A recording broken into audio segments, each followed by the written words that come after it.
प्रत्येक व्यक्ति को किसी न किसी प्रकार की निर्बलता अवश्य होती है। जैसे कोई बहुत तेजी से दौड़ नहीं पाता तो कोई अधिक भार नहीं उठा पाता, कोई असाध्य रोग से पीड़ित रहता है तो कोई पढ़े हुए पाठों को स्मरण में नहीं रख पाता। ऐसे अनेकों उदाहरण और भी हैं। क्या आप किसी ऐसे व्यक्ति को जानते हैं जिसे सब कुछ प्राप्त हो और हम जीवन की उस एक निर्बलता को जीवन का केंद्र मानकर जीते हैं? इस कारणवश हृदय में दुख और असंतोष रहता है सदा। निर्बलता मनुष्य को जन्म से अथवा संजोग से प्राप्त होती है, किंतु उस निर्बलता को मनुष्य का मन अपनी मर्यादा बना लेता है। किंतु कुछ व्यक्ति ऐसे भी होते हैं जो अपने पुरुषार्थ और श्रम से उस निर्बलता को पराजित कर देते हैं। क्या भेद है उनमें और अन्य लोगों में? क्या आपने कभी विचार किया है? सरल सा उत्तर है इसका। जो व्यक्ति निर्बलता से पराजित नहीं होता, जो पुरुषार्थ करने का साहस रखता है हृदय में, वो निर्बलता को पार कर जाता है। अर्थात निर्बलता अवश्य ईश्वर देता है, किंतु मर्यादा मनुष्य का मन ही निर्मित करता है। स्वयं विचार कीजिए।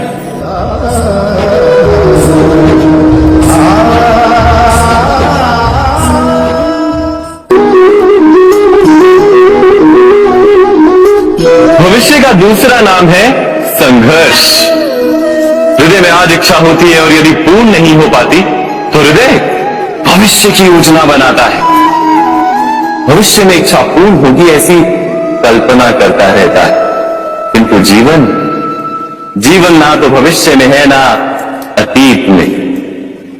जीवन तो इस क्षण का नाम, अर्थात इस क्षण का अनुभव ही जीवन का अनुभव। पर हम ये जानते हुए भी इतना सा सत्य समझ नहीं पाते। या तो हम बीते हुए समय के स्मरणों को घेर कर बैठे रहते हैं, या फिर आने वाले समय के लिए हम योजनाएं बनाते रहते हैं और जीवन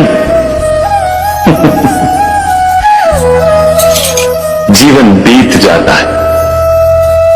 एक सत्य यदि हम हृदय में उतार लें कि ना हम भविष्य देख सकते हैं ना ही भविष्य निर्मित कर सकते हैं, हम तो केवल धैर्य और साहस के साथ भविष्य को आलिंगन दे सकते हैं, स्वागत कर सकते हैं भविष्य का। तो क्या जीवन का हर पल जीवन से नहीं भर जाएगा? स्वयं विचार कीजिए।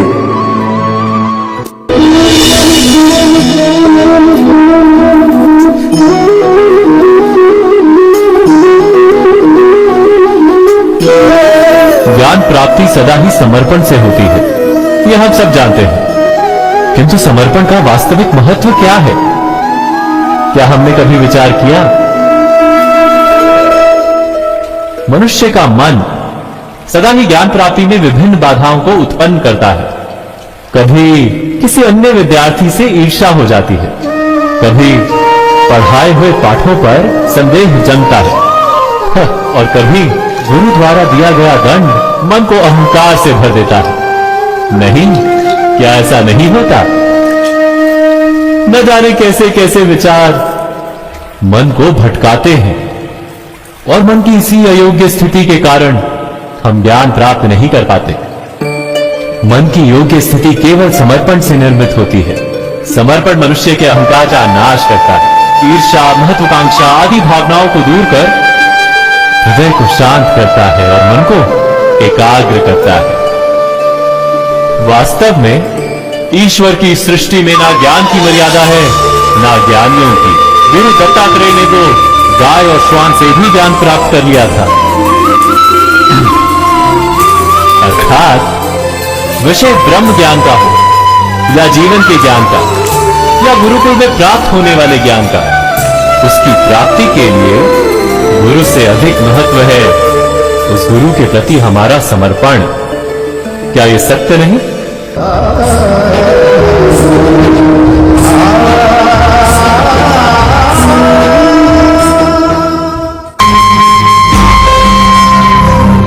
प्रत्येक मनुष्य के जीवन में ऐसा क्षण अवश्य आता है जब सारे सारी आशाएं, सारे दृश्य ध्वस्त हो जाते हैं। जीवन के सारे आयोजन ही बिखर जाते हैं। एक और धर्म होता है और दूसरी ओर सुख। इसी को धर्म संकट कहते हैं। जब धर्म का वहन ही संकट हो और धर्म का त्याग भी सुख हो।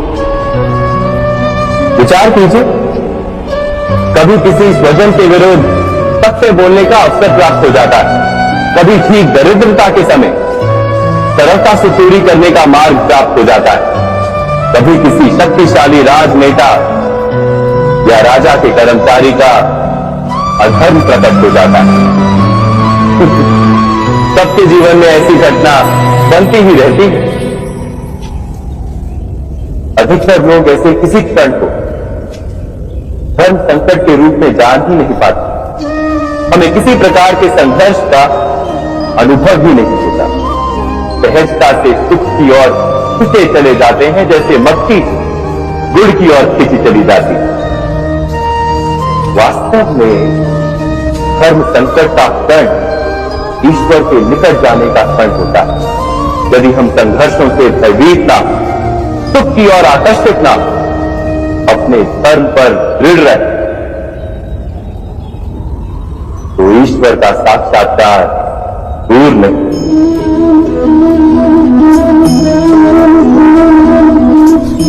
पवन से युद्ध करने वाला पत्ता यदि पेड़ से गिरता है तो भी आकाश की ओर उठता है। पवन से झुकने वाली घास वही भूमि पर रह जाती है।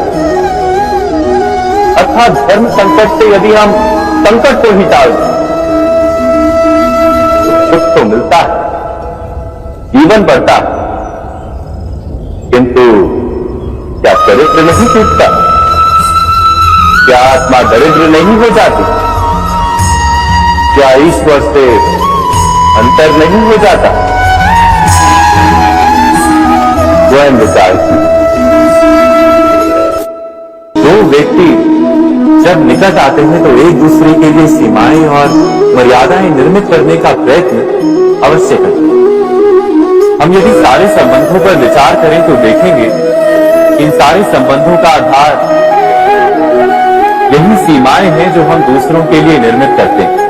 और यदि अनजाने में भी कोई अन्य व्यक्ति इन सीमाओं को तोड़ता है तो उसी क्षण हमारा हृदय क्रोध से भर जाता है। इन सीमाओं का वास्तविक रूप क्या है? क्या हमने कभी विचार किया? सीमाओं के द्वारा हम दूसरे व्यक्ति को निर्णय करने की अनुमति नहीं देते। अपना निर्णय उस व्यक्ति पर थोपते हैं, अर्थात किसी की स्वतंत्रता का अस्वीकार करते हैं। और जब स्वतंत्रता का अस्वीकार किया जाता है तो उसका हृदय दुख से भर जाता है। और जब वो सीमाओं को तोड़ता है तो हमारा हृदय क्रोध से भर जाता है। क्या ऐसा नहीं होता?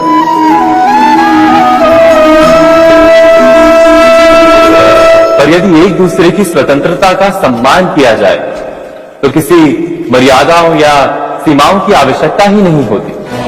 अर्थात जिस प्रकार स्वीकार किसी संबंध का देह है, क्या वैसे ही स्वतंत्रता किसी संबंध की आत्मा नहीं? स्वयं विचार कीजिए। सबके जीवन में ऐसा प्रसंग अवश्य आता है कि सत्य कहने का निश्चय होता है हृदय, किंतु मुख से सत्य निकल नहीं पाता। कोई भय मन को घेर लेता है। किसी घटना अथवा प्रसंग के बारे में बात करना या फिर स्वयं से कोई भूल हो जाए उसके बारे में कुछ बोलना, क्या ये सत्य है? नहीं, ये तो केवल तथ्य है। अर्थात जैसा हुआ था वैसा केवल बोल देना सामान्य सी बात है। किंतु कभी कभी उस तथ्य को बोलते हुए भी भय लगता है। कदाचित किसी दूसरे की भावनाओं का विचार आता है मन, दूसरे को दुख होगा ये भय भी शब्दों को रोकता है। तो ये सत्य क्या है? क्या हमने कभी विचार किया है? जब भय रहते हुए भी कोई तथ्य बोलता है तो वो सत्य कहलाता है। वास्तव में सत्य कुछ और नहीं, केवल निर्भयता का दूसरा नाम। और निर्भय होने का कोई समय नहीं होता, क्योंकि निर्भयता आत्मा का स्वभाव है। अर्थात क्या प्रत्येक क्षण सत्य बोलने का क्षण नहीं होता?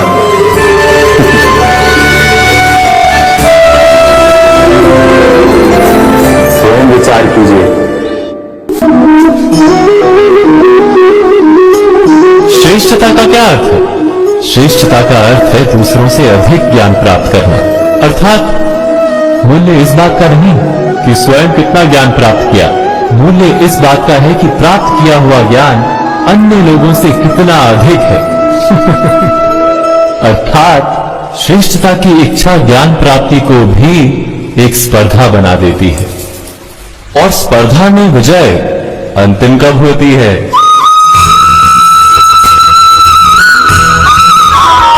कुछ समय के लिए तो श्रेष्ठ बना जा सकता है, किंतु सदा के लिए कोई श्रेष्ठ नहीं रह पाता। फिर वही असंतोष, पीड़ा और संघर्ष जन्म लेता है। किंतु श्रेष्ठ बनने के बदले यदि उत्तम बनने का प्रयत्न करें तो क्या होगा?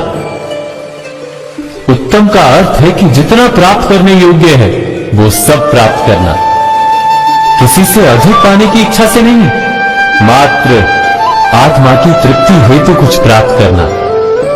उत्तम के मार्ग पर किसी अन्य से स्पर्धा नहीं होती, स्वयं अपने आप से स्पर्धा होती है। अर्थात उत्तम बनने का प्रयत्न करने वाले को देर अबेर सारा ज्ञान प्राप्त हो जाता है, बिना प्रयत्न के ही वो श्रेष्ठ बन जाता है। किंतु जो श्रेष्ठ बनने का प्रयत्न करता है वो श्रेष्ठ बने या ना बने, उत्तम कभी नहीं बन पाता।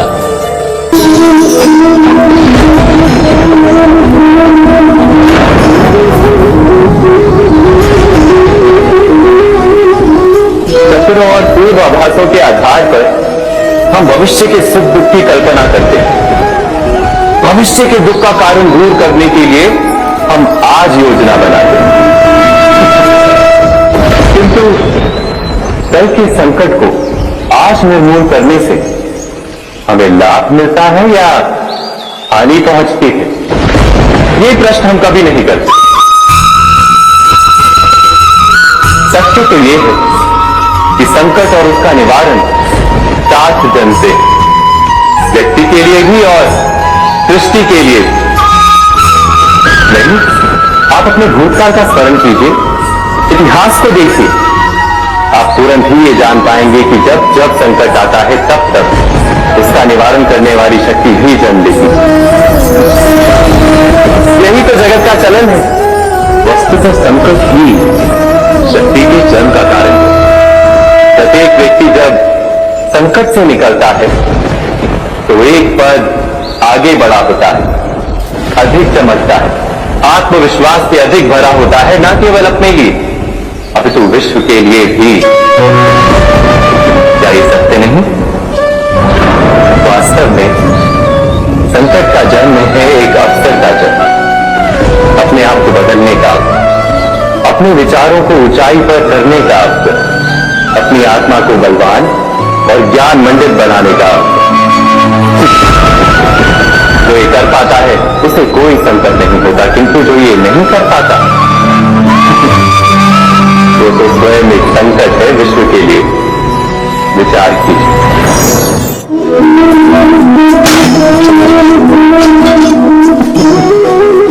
स्वयं विचार कीजिए।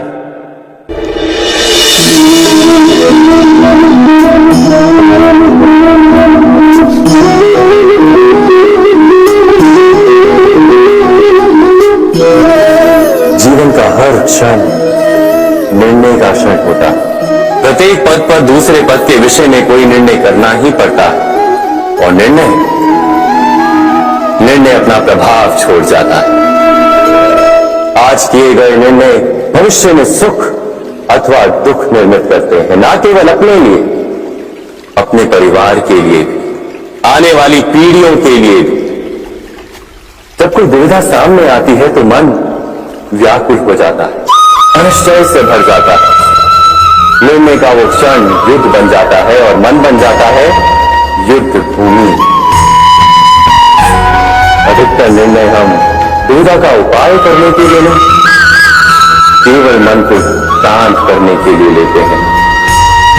पर क्या कोई दौड़ते हुए भोजन कर सकता है? नहीं। तो क्या युद्ध से जूझता हुआ मन कोई योग्य निर्णय ले पाएगा?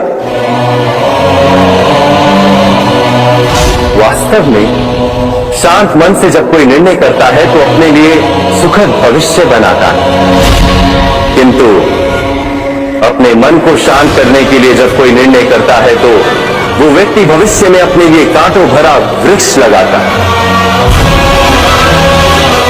स्वयं विचार कीजिएगा।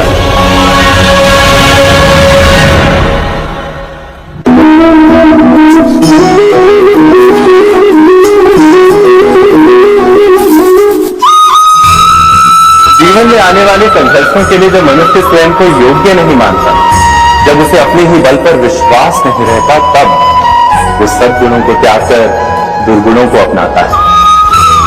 वस्तुतः मनुष्य के जीवन में दुर्जनता जन्म ही तब लेती है जब उसके अंतर में आत्मविश्वास नहीं होता। आत्मविश्वास ही अच्छाई को धारण करता है। ये आत्मविश्वास है क्या? जब मनुष्य ये मानता है कि जीवन का संघर्ष उसे दुर्बल बनाता है, तो उसे अपने ऊपर विश्वास नहीं रहता। वो संघर्ष के पार जाने के बदले संघर्ष से छूटने के उपाय ढूंढने लगता है। किंतु जब वो ये समझता है कि ये संघर्ष उसे अधिक शक्तिशाली बनाते हैं, ठीक जैसे व्यायाम करने से देह की शक्ति बढ़ती है, तो प्रत्येक संघर्ष के साथ उसका उत्साह बढ़ता है। अर्थात आत्मविश्वास और कुछ भी नहीं, मन की स्थिति, जीवन को देखने का दृष्टिकोण मात्र है। और जीवन का दृष्टिकोण तो मनुष्य के अपने वश में होता है। स्वयं विचार कीजिए।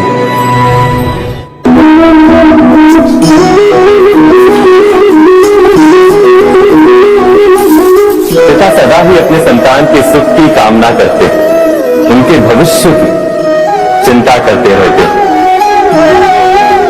इसी कारणवश सदा ही अपने संतानों के भविष्य का मार्ग स्वयं निश्चित करने का प्रयत्न करते रहते। जिस मार्ग पर पिता स्वयं चला है, जिस मार्ग के कंकर पत्थर को स्वयं देखा है, मार्ग की छाया, मार्ग की धूप को स्वयं जाना है, उसी मार्ग पर उसका पुत्र भी चले, यही इच्छा रहती है हर पिता की। निसंदेह उत्तम भावना है ये। किंतु इन प्रश्नों के ऊपर विचार करना हम भूल ही जाते हैं। कौन से प्रश्न? प्रथम प्रश्न, क्या समय के साथ प्रत्येक मार्ग बदल नहीं जाते? क्या समय सदा ही नई चुनौतियों को लेकर नहीं आता? तो फिर बीते हुए समय के अनुभव नई पीढ़ी को किस प्रकार लाभ दे सकते हैं? दूसरा प्रश्न, क्या प्रत्येक संतान अपने माता पिता की छवि होता है? हाँ, संतानों को संस्कार तो अवश्य माता पिता देते हैं, किंतु भीतर की क्षमता तो ईश्वर देते हैं। तो जिस मार्ग पर पिता को सफलता मिली है, विश्वास है कि उसी मार्ग पर उसकी संतानों को भी सफलता और सुख प्राप्त होगा। तीसरा प्रश्न, क्या जीवन के संघर्ष और चुनौतियां लाभकारी नहीं होती? क्या प्रत्येक नया प्रश्न एक नए उत्तर का द्वार नहीं खोलता? तो फिर संतानों को नए नए प्रश्नों, संघर्षों और चुनौतियों से दूर रखना, ये उनके लिए लाभ करना कहलाएगा या हानि पहुंचाना? अर्थात जिस प्रकार संतान के भविष्य का निर्माण करने के बदले उसके चरित्र का निर्माण करना श्रेष्ठ है, वैसे ही संतानों के जीवन का मार्ग निश्चित करने के बदले उन्हें नए संघर्षों के साथ जूझने के लिए मनोबल व ज्ञान देना अधिक लाभदायक नहीं होगा? स्वयं विचार कीजिए। मनुष्य की सबसे बड़ी दुर्बलता क्या होती है? सोचिए। धन, प्रेम, अहंकार। मनुष्य की सबसे बड़ी दुर्बलता होती है उसके रहस्य। चाहे आप कितने भी शक्तिशाली क्यों ना हो, कितने भी प्रबल क्यों ना हो, परंतु उसके रहस्य उसके नाश की चाबी होती है। इसलिए यदि प्रबल रहना है, शक्तिशाली रहना है, समर्थ रहना है, तो अपने रहस्य को किसी को भी ना बताएं, ना मित्र को और ना ही शत्रु को, क्योंकि समय पड़ने पर कब कौन शत्रु हो जाए ऐसा कहना संभव नहीं। विभीषण को रावण के अमृत कुंड का ज्ञात था, इसीलिए प्रभु श्री राम रावण का वध करने में सफल हो सके। इसलिए उचित यही है कि आप अपने रहस्य को स्वयं तक ही सीमित रखें। मनुष्य जीवन की परीक्षा में सफल होने के लिए क्या नहीं करता? वो परिश्रम करता है, दौड़ भाग करता है, और ये सब करने के पश्चात भी जब उसका काम नहीं बनता तो वो नकल करता है ना? तनिक लौटिए अपने बचपन में, स्मरण कीजिए अपने बचपन की स्मृतियों का। क्या स्मरण हुआ? विद्यालय में जब आप परीक्षा देने जाते थे तो क्या होता था?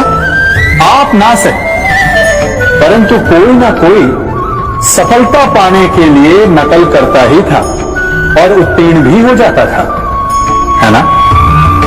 परंतु जीवन की परीक्षा ऐसी नहीं होती। नकल करने वाला सफल नहीं होता। कारण विद्यालय में सबके प्रश्न पत्र एक होते थे, परंतु जीवन के प्रश्न पत्र और उनकी कठिनाई सबके लिए भिन्न होती है, तो निश्चित रूप से उनके उत्तर भी भिन्न होंगे ना। इसलिए यदि आपको जीवन में सफलता पानी है तो नकल ना कीजिए, स्वयं के प्रश्नों का उत्तर स्वयं ढूंढिए और सफलता आपकी ही होगी। मनुष्य का जीवन हार और जीत, विजय और पराजय, सफलता और असफलता के मध्य झूलता रहता है। आपके साथ भी ऐसा होता होगा, है ना? जब आप सफल होते हैं, किसी चुनौती पर विजय पाते हैं, तो मन प्रसन्नता से आनंद के उपवन में झूमने लगता है, और जब आप असफल होते हैं तब मन दुख और पीड़ा के सागर में डूबने लगता है।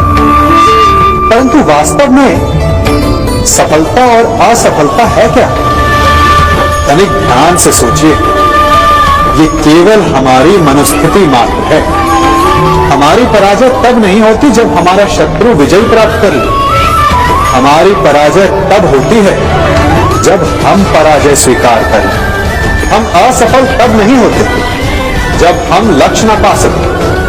हम असफल तब होते हैं जब हम प्रयास करना बंद कर दें। इसलिए प्रयास करते रहें और हार ना माने, क्योंकि जिस दिन आप हार स्वीकारना बंद कर देंगे, जीत आपके चरणों में होगी। अब सबने बरगद के वृक्ष को तो देखा ही होगा।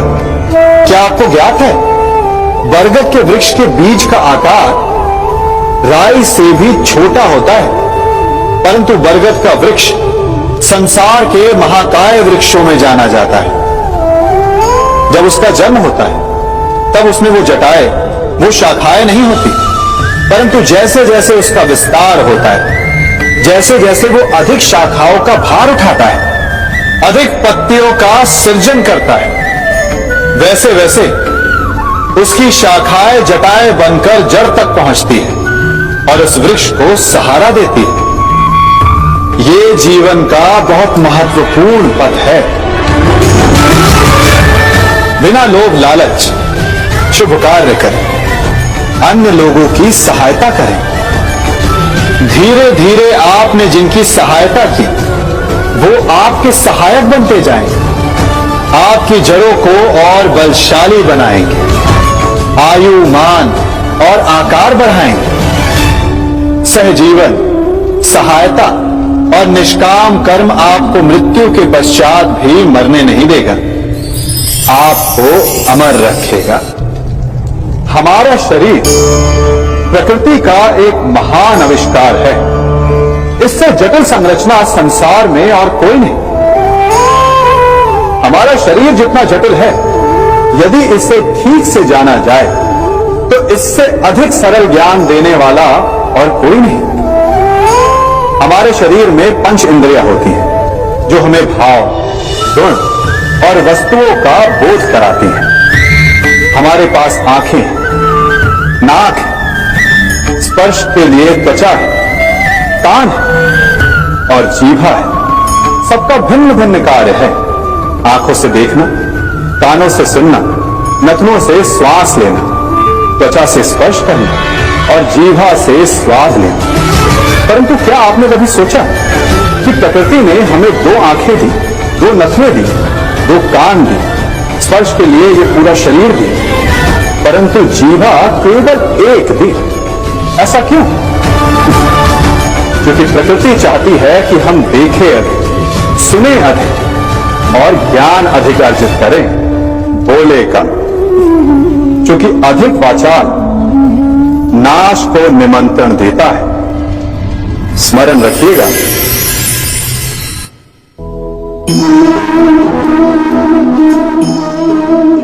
ये सदा यही कहते आए कि यदि आगे बढ़ना है तो अपनों का साथ दो। सत्य कहते हैं, अपनों का साथ देना ही चाहिए, परंतु साथ देने से पूर्व यह अवश्य पहचान लेना चाहिए कि अपने हैं कौन। क्या अपने वही होते हैं जिनके साथ हमारा रक्त संबंध होता है, या अपने मित्र? अपने वो होते हैं जो हमें सद्कार्य के लिए प्रेरित करें, हमें आगे बढ़ाएं, हमारा साथ दें।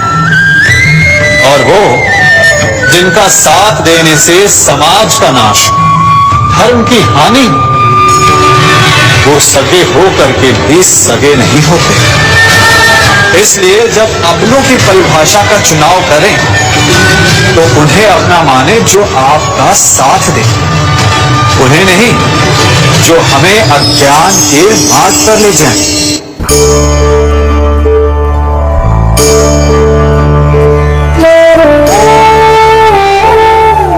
आप जिनसे प्रेम करते हैं, सदा उनके समीप रहना चाहते हैं, नहीं चाहते कि कभी अपनों से दूर होना पड़े, बिछड़ना पड़े। परंतु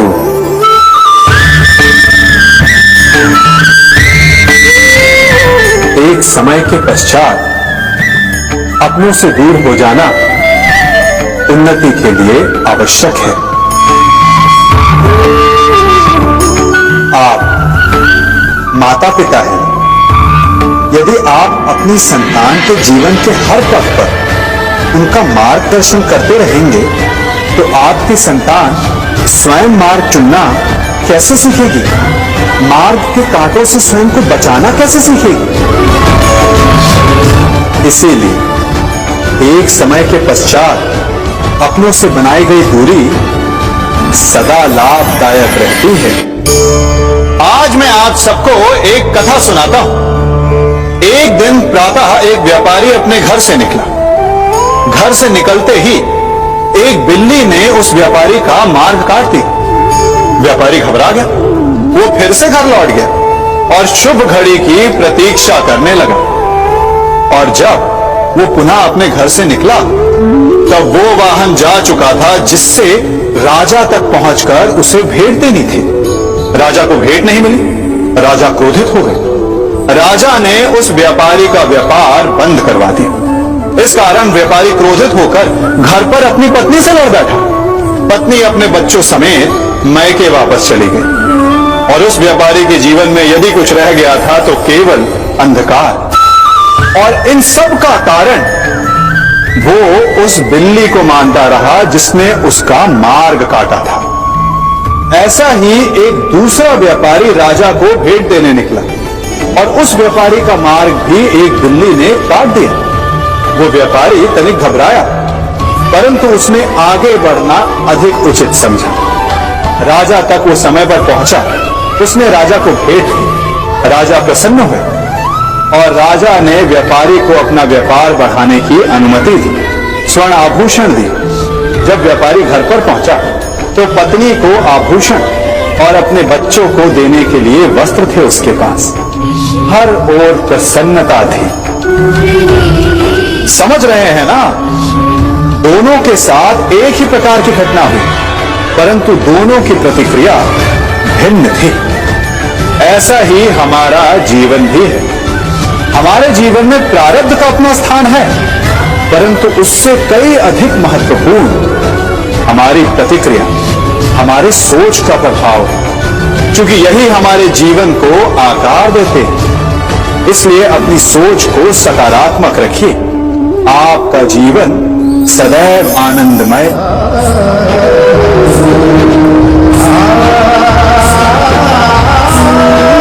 हम सभी अपने जीवन में कोई ना कोई कार्य करते हैं। कार्य करते हैं तो थकान की अनुभूति होती है, और यदि थकान ना उतरे तो कार्य करने का मन नहीं करता। हम आशा करते हैं कि कदाचित एक दिन में 24 के स्थान पर 26 घंटे होते तो आराम करने के लिए हमें और अधिक समय मिल जाता। हमें ऐसा अनुभव होता है कि हम बहुत अधिक कार्य कर रहे हैं, है ना? परंतु क्या आपने कभी सोचा कि जो लोग संसार में सफल हैं, उनके पास भी सफल होने के लिए दिन में केवल 24 घंटे थे, तो फिर वो सफल क्यों? इसका एक छोटा सा रहस्य है। वो कार्य चुनते हैं जो उन्हें प्रिय है, जिसे करने में उन्हें आनंद आता है। उन्हें लगता ही नहीं कि वो कार्य कर रहे हैं, उन्हें लगता है कि वो प्रतिपल आनंद मना रहे। और जब आप आनंद मनाते हैं तो थकान कैसी? इसलिए यदि आप जीवन में कोई भी कार्य करें तो वो आपके मन को भाना चाहिए, या जो कार्य आप कर रहे हैं उसे अपने मन को भा देने दो। सफलता आपको मिलेगी। कभी सोचा है हमारा जीवन भी उस रेत की घड़ी की भांति है? जो रेत नीचे गिर चुकी है वो हमारा अतीत है, जो अब भी ऊपर है वो हमारा आने वाला भविष्य है, और वर्तमान ये संकुचित स्थल है जहां से धीरे धीरे करके रेत गिर रही है। अर्थात हमारे पास जीने के लिए यही एक क्षण है। उसका उपयोग कैसे करना है ये हम पर निर्भर करता है। जो बीत गया उसका दुख मनाना है, या जो भविष्य में होने वाला है उसकी प्रतीक्षा में क्रोध करना है। सब कुछ करने के लिए यही एक क्षण है। प्रसन्न रहना है तो उसके लिए भी यही एक पल है। प्रतीक्षा करते रहोगे तो ये पल भी भूतकाल में बदल जाएगा। इसलिए आनंद के लिए, परोपकार के लिए प्रतीक्षा ना कीजिए।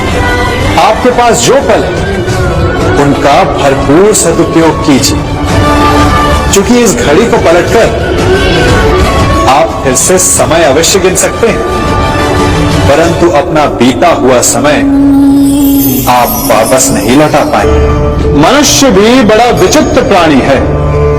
अपनों से नीचे के स्तर के लोगों को वो हे दृष्टि से देखता है, उनका उपहास उड़ाता है, उनसे बार बार कहता है कि तुम्हारा कुछ नहीं हो सकता, तुम भविष्य में कुछ नहीं कर पाओगे। जब मनुष्य के पास धन, संपत्ति, मान होता है तो वो दूसरों का आदर नहीं करता, परंतु वो एक बात भूल जाता है कि उससे भी अधिक शक्तिशाली कोई अस्तित्व में है, और वो है समय।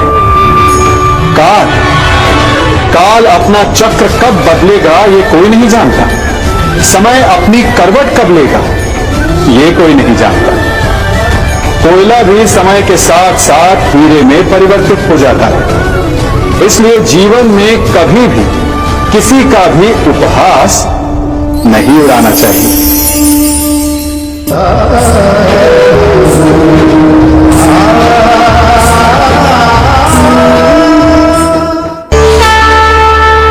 गर्व, अभिमान और अहंकार तीनों सुनने में एक जैसे लगते हैं, परंतु तीनों का अर्थ भिन्न होता है और परिणाम भी। तीनों का आरंभ प्रेम से होता है, स्वयं से प्रेम। परिश्रम हमारे मन में गर्व को जन्म देता है और सफलता अभिमान जगाती है। यहां तक ठीक है, परंतु जब ये भावना अहंकार बन जाती है तब वो समस्या बन जाती है, क्योंकि सबसे बुरा अंत अहंकारी का ही होता है। परंतु मनुष्य के लिए पहले यही है कि पहचाना कैसे जाए कि अहंकार जग गया और उसका दमन आवश्यक है। इसका उत्तर मैं नहीं, आपका मन देगा। जब तक आप स्वयं से प्रसन्न हैं, जब तक आप सबसे ऊंचा उठने का प्रयास कर रहे हैं, तब तक ठीक है। परंतु जब आपके मन में दूसरों को नीचा समझने का भाव आ जाए तो सावधान हो जाइए, क्योंकि यही अहंकार है जो वास्तव में आपको हीन कर रहा है।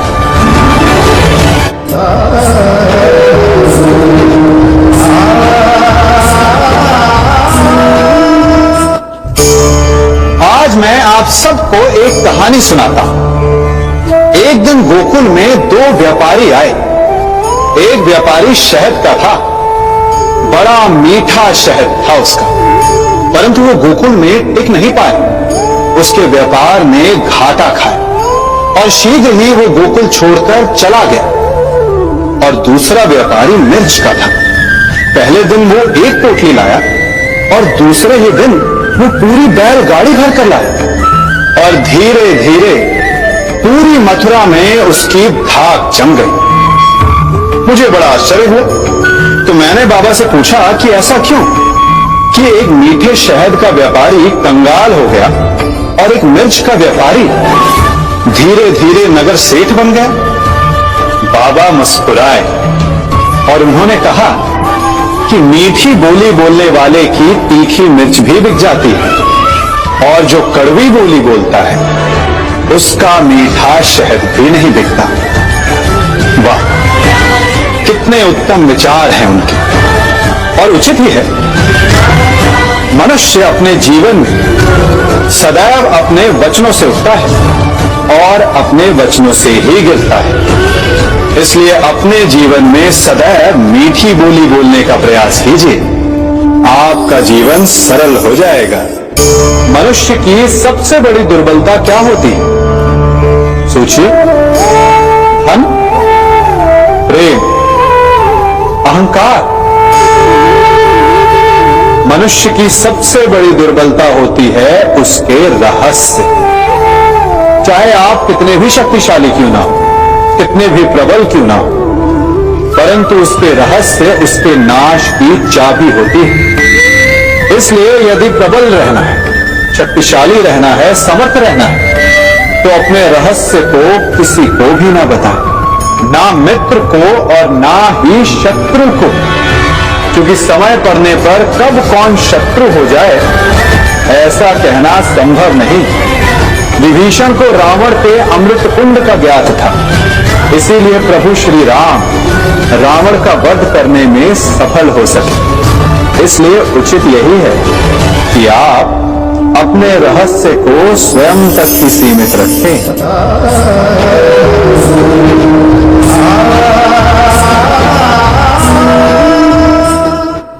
युवा अवस्था भी हमारे जीवन का कितना सुंदर काल होता है ना। बाहों में बल, मन में कुछ बड़ा कर जाने की चाह, आंखों में भविष्य के सुंदर और कोमल सपने। और इसी अवस्था में मनुष्य के भीतर पनपता है प्रेम।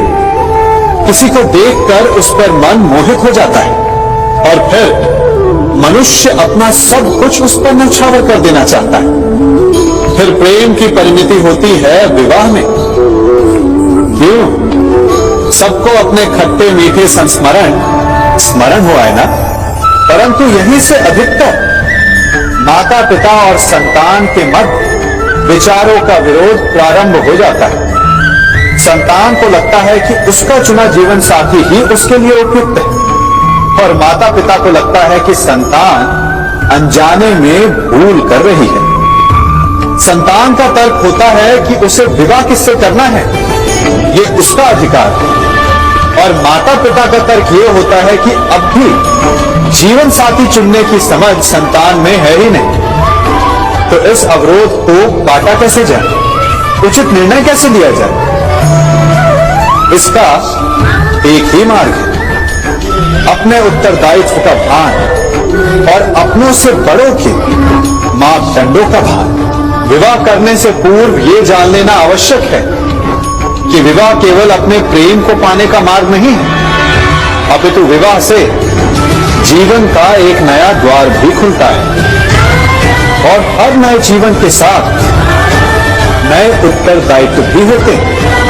और यदि इन उत्तरदायित्वों को समझकर निर्णय लिया जाए तो विश्वास कीजिए, आपका दाम्पत्य जीवन आनंद से भरा रहेगा, और आपको कभी यह पछतावा नहीं होगा कि आपने कोई अनुचित निर्णय लिया। सागर का जल वाष्प बनकर उड़ता है, तब वो हमें दिखाई नहीं देता।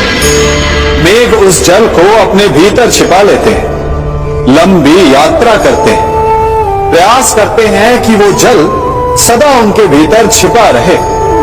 परंतु जब वायु का वेग उन्हें उड़ाकर किसी पर्वत से ले जाकर के टकरा देता है, तब उन मेघों को बरसना ही पड़ता है, क्योंकि यही नियति है, यही प्रकृति है, क्योंकि जल को सागर में जाकर मिलना ही है।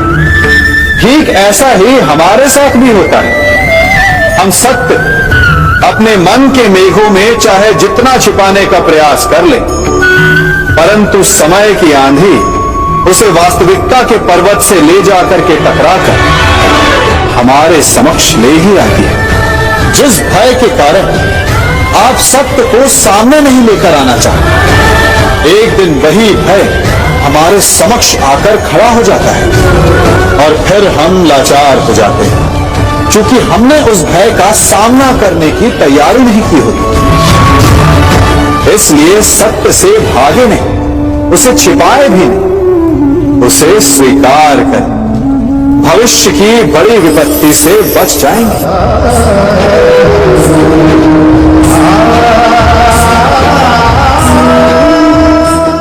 कभी कभी आप सबके जीवन में एक ऐसी विचित्र समस्या अवश्य आती है कि शक्तिशाली के समक्ष मौन हो जाए। उस शक्तिशाली से विवाद करने से बचने के लिए आप मौन रह जाते। मानता हूं, ऐसा करने से आप एक विवाद से बच जाते, एक संघर्ष से बच जाते, परंतु ऐसा बचाव एक बड़े संघर्ष को जन्म दे देता है। कैसे? हमारा मौन रहना अनजाने में उसका समर्थन बन जाता है, और वो स्वयं को अधिक शक्तिशाली अनुभव करता है, और यहां से हमारा दमन प्रारंभ हो जाता है। एक के बाद एक हम अन्याय अनचाहे रूप से सम्मिलित होते चले जाते हैं। तो इसका तोड़ क्या है, ये समझने के लिए ये जानना आवश्यक है कि ऐसी कौन सी बात है जो आपको विरोध करने से रोकती है। ये सामने वाले की शक्ति नहीं जो आपको रोकती है, ये आपके भीतर छिपा भय है जो आपको रोकता है। हाँ, कभी कभी भय आपकी सुरक्षा अवश्य कर सकता है, परंतु साथ साथ ये भी जानना आवश्यक है कि ये भय ही है जो आपको मौन भी रखता है। इसलिए अपने मन से भय को निकालिए और खुलकर अनीति का, अन्याय का विरोध कीजिए, और फिर देखिएगा आपका मन कितना मुक्त, कितना हल्का अनुभव करेगा।